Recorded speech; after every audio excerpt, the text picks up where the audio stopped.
Welcome back, everyone, to another episode of the podcast. I'm your host, Cadet Master Sergeant Harden, and this is our guest today. I am Cadet Senior Master Sergeant Clark. I am the first sergeant for the Advanced Training Squadron. Well, Mr. Clark, what are we here for today? Well, right now, if you look behind us, you can see the LRC, or Leadership Reaction Course. So basically what it is the cadets will form into separate groups, and they have to get over these certain challenges and obstacles to ensure that they can work together as a team. Somebody just fell in. Yeah, someone just fell in. Wow. He doesn't look too happy. They are completely soaked.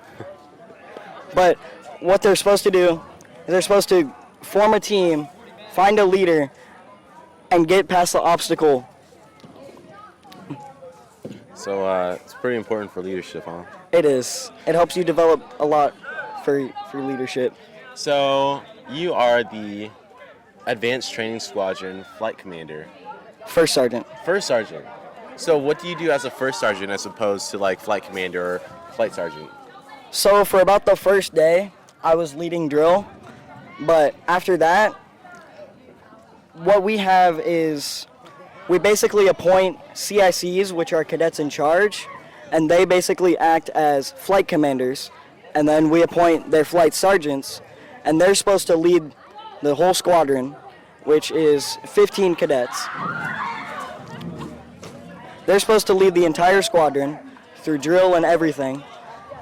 And basically what I do is I monitor and make sure that everything's going smoothly, and that's basically what I do. So that's what they did like back in kindergarten, right? They had the line leaders and they had the they had the kid making sure everybody cleaned up after the arts and crafts. So that's kind of what it's like, but like, you know, teenagers instead. Yes. So and we're not cleaning up classrooms, we're just cleaning up the defect. Yeah, we're cleaning up the defect. So what would you say is your favorite part of encampment thus far? Well, yesterday, ATS, this is an ATS only thing, we drove to Pensacola, got to watch the Blue Angels do an air show. Wow.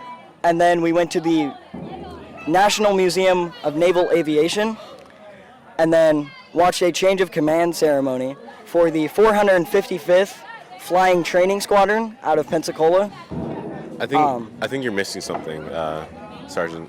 Oh, we also went to Buc-ee's. That was the highlight of the day. We went to Buc-ee's. Then after that, we, of course, went to Pensacola. And then after we toured the 455th Flying Training Squadron, we were supposed to tour the 479th Flying Training Group, but their doors were locked, so we couldn't go in. After that, we went to... we went off base, we went to Wendy's, then we drove back, we went to Buc-ee's again. We were actually allowed to get stuff this time. Wow. I got a Snickers bar. Lame. I know, I'm lame. And then after that, we just drove back to base. We got here about 10. So, the funny thing is, I just thought Advanced Training Squadron was just like another squadron, but with cadets who've already been through their basic encampment, and they do the same stuff as everyone else. But I was totally wrong. You guys have some different stuff. Your curriculum is totally separate from the rest. It is. So one of the things that we're doing, we do model rocketry. So it was Monday. Everyone gathered on the second floor of the ORTC, and we went through a class, and you took your first test for model rocketry. And if you passed, you passed. Good job. If you didn't, you had another chance to take it, and then we will be building rockets eventually and firing them soon. And we will also be doing SUAS. Which is? And drones. Okay. And one of the things you were supposed to do before you came to encampment was take a certification test on your drone so you can come here, do your little check flight and fly it, and then get certified for drones. And then you can wear a patch. You can wear wings. Dude, I need to get that. So, it's pretty cool. We're really different from the rest of encampment. Because you know how all the basics, it's all intensity all the time? Yeah. For us, it's intensity during drill. and it's not as much intensity the rest of the day as everyone else. We're still intense, but it's not to the level of y'all. I feel like one of the perks with being Advanced Training Squadron is that you actually get ahead in a lot of Civil Air Patrol like material. You guys are going through model rocketry, SUAS, because you guys have already gone through your basic training. It's allowed you to take care of more advanced things, literally Advanced Training Squadron, and you guys are getting certified in CAP things. Yes, so one of the things that we're also trying to do, another thing that we're trying to do, we are basically training the cadre for next year. That's our goal, is to help make better cadre out of our cadets and make sure that they can get a cadre position that they want. That's great, because I heard they were saying that they want to now do, instead of basic to cadre, basic to advanced training to cadre. Of course, you know, some people are bummed out because they're like, oh man, I have to wait another year before getting a cadre position, but ATS is still fun. ATS is extremely fun. We have a lot of stuff planned. Like after this at 9:30, we get to go over there to the virtual range where we... Gun range? The virtual gun range, yes. Wow. Y'all, the basics get to do that too, but it's another fun thing that we get to do. I do like the idea of basic to ATS to cadre. Yeah. Because it gives you that extra step to get you a little bit more ready.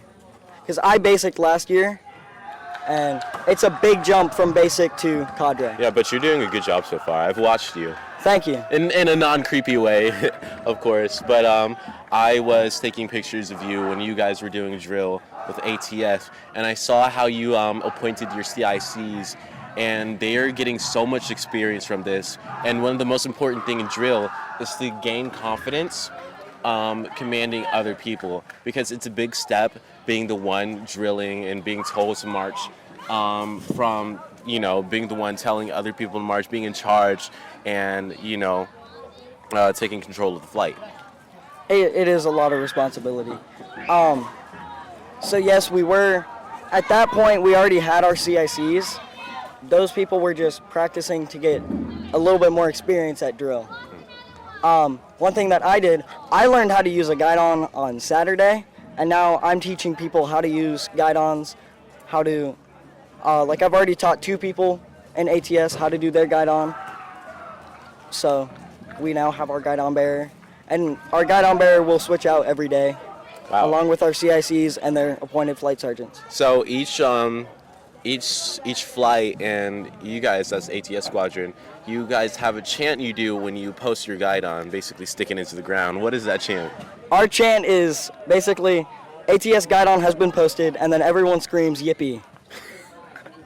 That's creative, I will say. That's I think our chant is support squadron guidon has been posted, and we say, this is Sparta. That's a great one. Yeah. Who do you think is the best by far? Say us. Say us. Say us. Say us. I think support squadron has to be. Yeah, I agree with that too. So, last question. You know, it's only training day 3 of this encampment, but what would you say is your most rewarding experience so far? My most rewarding experience is probably seeing all of the cadets that came here for ATS, seeing them develop as leaders, and seeing them get better and develop more leadership skills and get more leadership experience. Who would you say is the pinnacle of that? I'm gonna have to say, probably Chief Barth. He's really good at what he does. He was the flight sergeant 2 days ago. He did really well. So I gotta say, he's doing really well. But also, Sergeant Hennelly, he's doing really good. Really, all of them are doing really good. So it's hard to pick just one. Yeah, it's hard to pick. But thank you so much. Thank you for having me. That's our time today. That is Senior Master Sergeant Clark, ATS First Sergeant. Thank you.